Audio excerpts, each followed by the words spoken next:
दोस्तों, मैं हूँ न्यूट्रिशनिस्ट आरजे नीलम और आज इस ब्यूटीफुल साड़ी में पहले तो मैं आज सभी को तीज की हार्दिक शुभकामनाएं देती हूँ और अब बातें करते हैं इस वीडियो के पीछे के रीजन के बारे में। तो दोस्तों, आज से कई साल पहले या फिर कहूँ कुछ साल से तो गलत नहीं होगा, कुछ सालों से आप लोगों ने वर्ड सुना होगा मैनिफेस्टेशन, राइट। और इस पे काफ़ी वीडियोस भी आपको यूट्यूब पे मिलते हैं, बहुत सारे चैनल्स हैं जो आपको तरीका बताते हैं मैनिफेस्टेशन का, राइट। और काफ़ी बुक्स भी अवेलेबल है मार्केट में जिसमें मैनिफेस्टेशन के बारे में काफ़ी डिटेल में एक्सप्लेन किया गया है।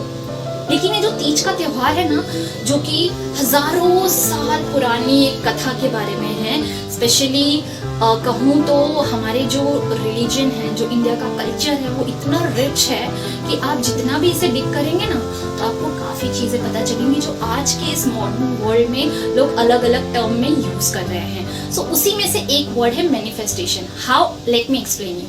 सो ये कहानी है पार्वती जी और शिव जी के बारे में, जहाँ पर पार्वती जी बहुत ही क्लियर थी कि उन्हें शिव जी से शादी करनी है और वो उन्हें एज अ हस्बैंड चाहती थी, वो उनके जीवन में आए। लेकिन क्या हुआ कि एक दिन नारद जी आ गए और पार्वती जी के माता पिता से कहा कि विष्णु जी इनसे शादी करना चाहते हैं, ठीक है। तो ये बात पता चल गई पार्वती जी को। अब क्या हो गया कि पार्वती जी ने यही बात अपनी एक सखी को बताई कि ये तो गड़बड़ हो जाएगी, मैं तो किसी और को चाहती हूँ अपना पति, और ये क्या हो जाएगा अगर मैंने कुछ नहीं किया। तो अपनी सखी के हेल्प से, मदद से वो चली गई गुफा में, जहाँ पर उन्होंने कई हजार वर्ष तपस्या की कि उनको शिव जी एज अ हस्बैंड मिले। Just imagine, we say manifestation nowadays. The women who is like, वो चाहते तो क्या नहीं कर सकते, she was so powerful, but उन्होंने भी मैनिफेस्ट किया हजारों साल तक शिव जी को पाने के लिए। तो ये क्या था, ये जो तपस्या थी ना उनकी, ये कुछ और नहीं, बट आज के टर्म में जो आप कहते हैं ना मैनिफेस्टेशन, ये वही था। ओके, सो ये हो गई एक शॉर्ट में, मैंने आप लोगों को तीज के जो कहानी है उसको शॉर्ट में सिनॉप्सिस में बताने की कोशिश की है। हालांकि मैंने पूरे डिटेल में नहीं बताया है और I think I have not make any mistake also. So let me go ahead now. So ये हो गई मैनिफेस्टेशन की बात। दूसरी बात कि इसी तपस्या के दौरान ना पार्वती जी सिर्फ पत्ते खाती थी। Just imagine having just leaf for like food as a source of energy. And आज के टाइम पे वही हम लोग कहते हैं ना, intermittent fasting for 14, 16 and 18 hours।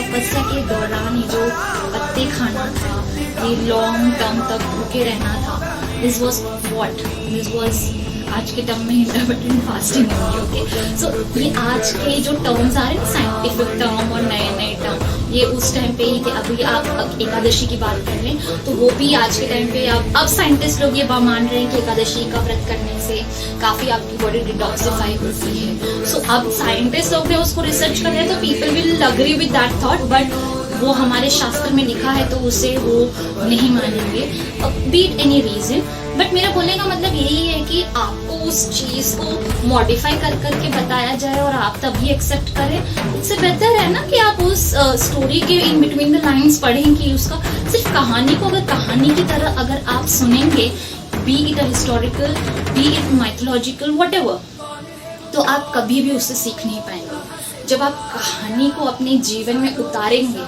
उसकी महत्व को समझेंगे, उसकी बारीकी को समझेंगे, तब आप समझ पाएंगे एक्चुअल में कि वो सिर्फ कहानियां नहीं थी, हमें जीने का ढंग बता रहे थे।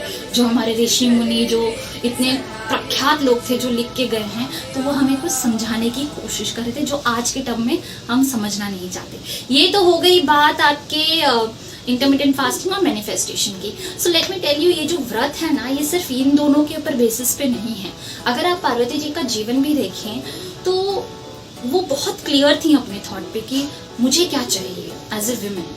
ओके, जो आजकल ये लोग विमेन एम्पावरमेंट की बात कर रहे हैं ना, तो मैं उस टॉपिक पे आ रही हूँ। और वो बहुत क्लियर थी कि मुझे क्या चाहिए, ओके, मुझे क्या करना है, मुझे क्या, किसके अगेंस्ट लड़ना है, मैं सही हूँ, मेरा डिसीजन सही है, तो मुझे लड़ना होगा उसके लिए। She was very very clear about it.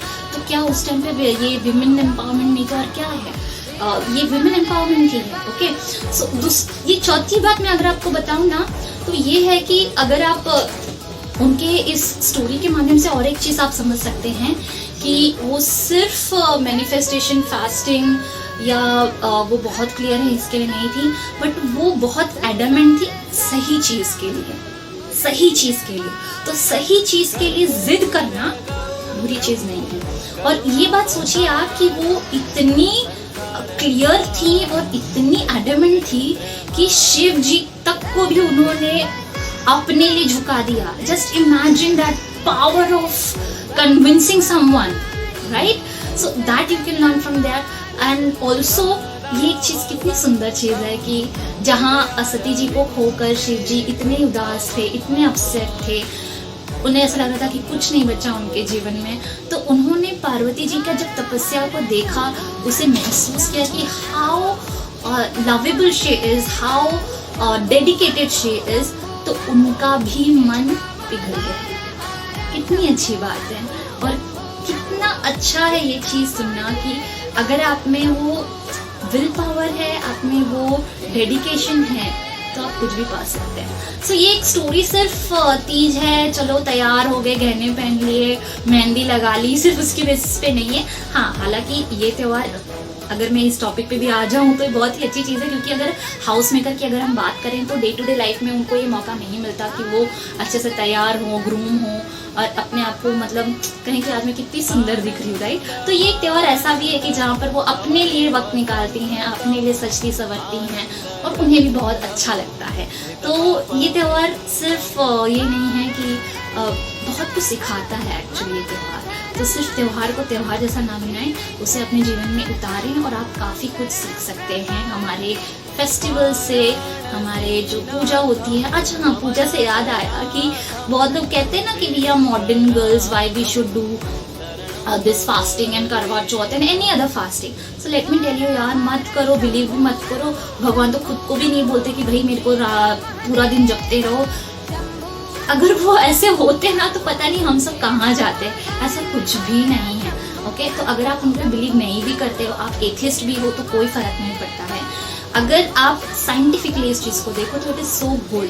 Fasting will detoxify your body, manifestation will give you positivity, motivation and that believe that okay I will get this thing. If you believe in yourself, if you feel you are right, stand by it, fight for it and achieve it. So कितनी अच्छी बात है। मत करो यार believe भगवान पर, कोई प्रॉब्लम नहीं है, बट जस्ट सेइंग। और मैं भी नाम नहीं लेना चाहूँगी कि किसने ये रिसेंटली कहा था कि it's a appalling thing. I think many people will understand it, but ये सही नहीं है। आप किसी के बारे में, या बारे में भी नहीं कहूँगी, किसी बिलीव के बारे में आपको कहने का कोई हक नहीं है। इंडिया बहुत ही लिबरल कंट्री है, तो इसका मतलब ये नहीं, आपके जो मन में है वो बोलिए।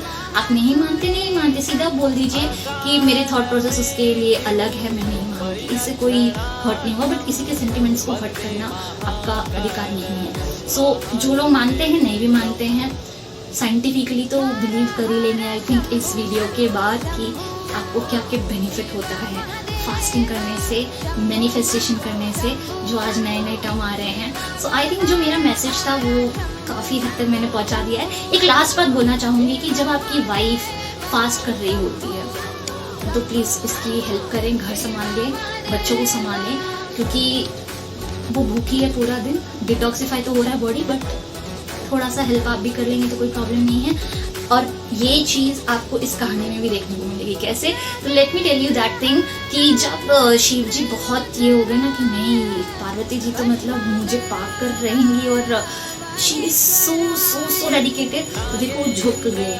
और झुकने के बाद, शादी करने के बाद उन्हें कभी हर्ट नहीं किए, करेक्ट? उन्हें कभी रुलाया नहीं, उन्हें कभी सताया नहीं। तो ये सारी चीज़ें आप लोग को भी अपनानी चाहिए। जो आप पूजा करते हैं, पूजा थोड़ा कम कीजिए, वो चलेगा, बट जो चीज़ें आप कथाओं में देखते हैं ना, सुनते हैं, उसे अपने जीवन में थोड़ा बहुत उतारिए। तो मेरा सिर्फ यही कहना है कि त्योहार को सिर्फ त्योहार जैसा ना मनाएं, बट उससे कुछ सीखें अपने जीवन को सुधारने के लिए। So this is all about for today's video. I think ज़्यादा लंबा हो गया, बट मैं इसमें कुछ एडिट नहीं करना चाहूँगी। It's from my heart, directly from my heart to all my audience. I am not going to edit anything. I will post it as it is. I hope you have liked the message what I wanted to give. अगर किसी के sentiments hurt हुए होंगे तो उसके लिए बहुत बहुत सॉरी हूँ, पर मेरा इंटेंशन सिर्फ इतना था कि आप लोगों को रिलेट करके बताऊँ कुछ चीज़ें, सो मैंने किया। और अगर किसी के सेंटिमेंट्स को हर्ट हुआ है तो उसके लिए सॉरी। बट अगर आप मेरे से कन्विंस हैं और आपको लगता है कि मेरे सारे पॉइंट सही हैं तो इस वीडियो को शेयर करें और मैसेज को और स्प्रेड करें। और मैं मिलूंगी आपको नेक्स्ट वीडियो में। तब तक के लिए आप अपने आप का ध्यान रखें, अपने परिवार का ध्यान रखें। गुस्सा होना स्वाभाविक है, बट गुस्से को कंट्रोल करना भी हमारे हाथ में है। खुश रहिए, स्वस्थ रहिए, अच्छा खाइए, पॉजिटिविटी स्प्रेड कीजिए। मैं मिलूंगी नेक्स्ट वीडियो में। तब तक के लिए नमस्कार।